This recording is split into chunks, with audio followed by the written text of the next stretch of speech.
আপনি যদি parts of speech শিখে যান তাহলে ইংরেজি শেখা আপনার জন্য অর্ধেক সহজ হয়ে যাবে। চলুন আমরা আজকে জিয়া উদ্যানের বাস্তব উদাহরণ থেকে পার্টস অফ স্পিচ শিখে নেই। পার্টস অফ স্পিচ হলো এমন শব্দ শ্রেণী যা শব্দের ধরন বা কাজ অনুযায়ী ভাগ করা হয়। পার্টস অফ স্পিচ ৮ প্রকার: noun, pronoun, verb, adjective, adverb, preposition, conjunction, interjection.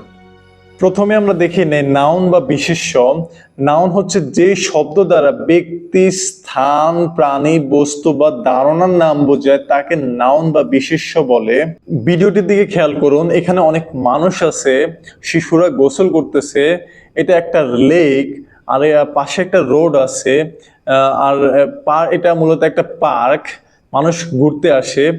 তারপর লেকের মধ্যে মাছ আছে, পাখি উঠতেছে বা যে কোনো প্রাণীর নামই হচ্ছে নাউন। তারপর দেখুন রাস্তায় যানবাহন আছে, গাড়ি আছে, ব্রিজ আছে, পানি আছে, গাছ আছে, স্কাই আছে, প্রত্যেকটি বস্তুর নামই হচ্ছে নাউন। এছাড়াও আমরা কিছু বিষয় আছে দেখতে পাই না কিন্তু অনুভব করি বা ধারণা করি, এগুলোর নামও হচ্ছে নাউন। যেমন happiness, peace, relaxation, health, refreshment, এগুলোর প্রত্যেকটি পার্কের সাথেও সম্পৃক্ত। এতক্ষণ আমরা যে নাউন নিয়ে কথা বলেছি, নাউনগুলোর পরিবর্তে যে শব্দ বসবে তাকে আমরা প্রোনাউন বলবো। চলুন দেখি। এখন আমরা কোনো ব্যক্তিকে বা ব্যক্তিবর্গকে তাদের নামে না ডেকে সে, তারা, আমরা, আপনারা এইভাবে ডাকতে পারি। তারপর আমরা কোনো বস্তু বা স্থানের নাম সরাসরি না বলে এইটা, ওটা, দিস ওয়ান, দ্যাট ওয়ান এভাবে বলতে পারি। দল বা গ্রুপসের ক্ষেত্রে এভরিওয়ান, সামওয়ান, নোবডি, এনিবডি এইভাবে নামের পরিবর্তে বলতে পারি। তারপর আমরা দেখব ভার্ব বা ক্রিয়া।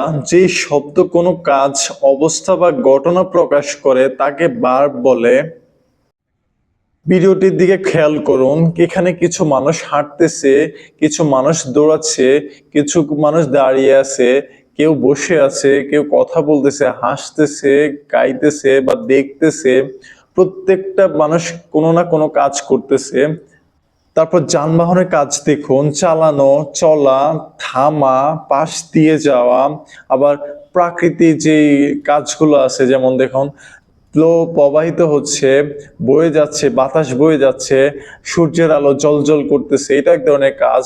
আবার পানিতে বাচ্চারা গোসল করতেছে, ওয়াশ করতেছে। আবার আমি ভিডিও রেকর্ড করতেছি, ফিল্ম করতেছি, এরপর শো করতেছি। আর এই ধরনের প্রত্যেকটা অ্যাক্টিভিটি বা কার্যক্রমই হচ্ছে কাজ বা ভার্বের অন্তর্ভুক্ত। এরপর আমরা দেখব অ্যাডজেক্টিভ। অ্যাডজেক্টিভ হচ্ছে যে শব্দ নাউন বা প্রোনাউনের গুণ, অবস্থা, রং, আকার, সংখ্যা বা বৈশিষ্ট্য প্রকাশ করে তাকে অ্যাডজেক্টিভ বা বিশেষণ বলে। এখন দেখুন এখানে আকাশ দেখা যাচ্ছে, আকাশের কালারটা কি?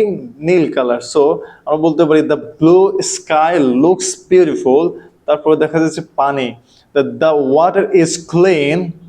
আমরা একইভাবে বলতে পারি fresh air, beautiful environment, calm environment, bright bright day, cloudy, মেঘলা, আকাশটা মেঘলা, ক্লাউডি স্কাই।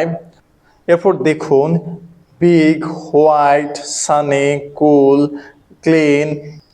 তারপর মানুষের ক্ষেত্রে happy, healthy, active, energetic, strong, friendly.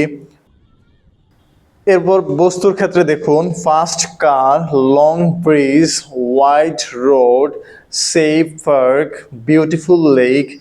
এই শব্দগুলো নাউনের পূর্বে বসে নাউনকে বিশেষায়িত করছে, অথবা পরে বসে নাউনকে বা প্রোনাউনকে বিশেষায়িত করতেছে, এই জন্য এগুলোকে অ্যাডজেক্টিভ বলে। পরিবেশের ক্ষেত্রে peaceful, relaxing, natural, quiet, attractive. তারপর হচ্ছে অ্যাডভার্ব বা ক্রিয়া বিশেষণ। যে শব্দ ভার্ব, অ্যাডজেক্টিভ বা অন্য কোনো অ্যাডভার্বকে বিশেষায়িত করে এবং কাজ কিভাবে, কখন, কোথায়, কতবার ঘটে তা বোঝায়, তাকে অ্যাডভার্ব বলে। এখানের দৃশ্যগুলো খেয়াল করুন, এখানে কেউ ধীরে হাঁটতেছে, কেউ দ্রুত হাঁটতেছে, অথবা সতর্কভাবে রাস্তা পার হচ্ছে, এরপরে আনন্দের সাথে গাড়ি চালাচ্ছে। এই ধরনের সবগুলো শব্দ কিভাবে করতেছে, এইটাকে ব্যাখ্যা করতেছে।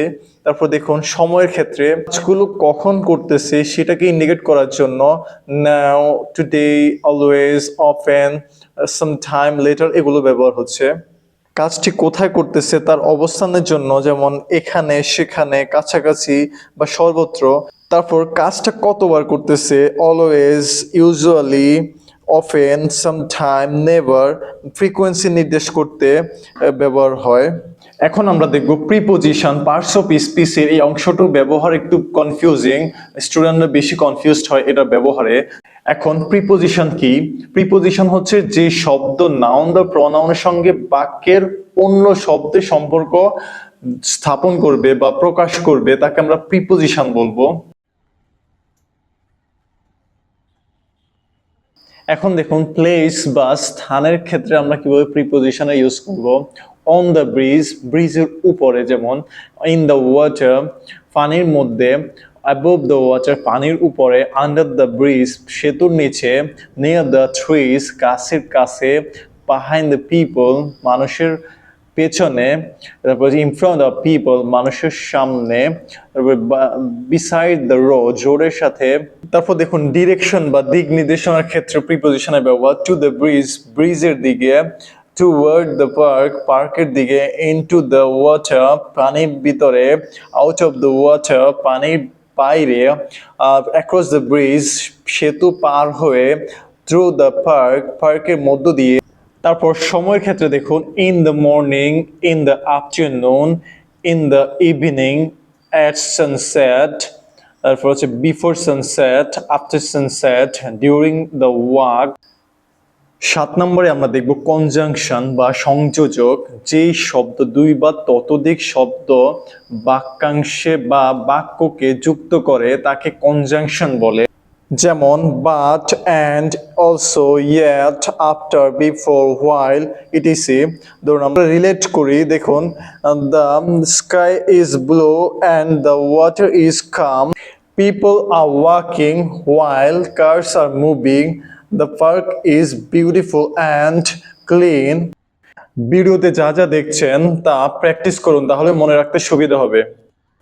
সবশেষে ইন্টারজেকশন বা আবেগসূচক। আমরা হয় না অনেক সময় হঠাৎ করে আমাদের আবেগ অনুভূতি প্রকাশ করি কোনো কিছু দেখে বা কোনো কিছু অনুভব করে, যেমন এই দৃশ্যটা অনেক সুন্দর, the view is beautiful, amazing, the sky looks so blue, look the bird is flying, oh the water is very clean, great everyone is exercising, hey the car is coming. যাই হোক, হঠাৎ মুখ দিয়ে বেরিয়ে আসা আবেগের শব্দই ইন্টারজেকশন। আজ আমরা পার্টস অফ স্পিচ বাস্তব উদাহরণের মাধ্যমে শিখলাম। মনে রাখবেন, শুধু মুখস্থ করলে হবে না, চারপাশে যা দেখছেন সেখান থেকে প্রতিদিনে ইংরেজি অনুশীলন করুন। আজ থেকে বাস্তব জীবনকে আপনার ইংরেজি শেখার ক্লাসরুম হিসেবে বানিয়ে ফেলুন। এই ধরনের কন্টেন্ট পেতে ফলো দিয়ে সাথেই থাকুন।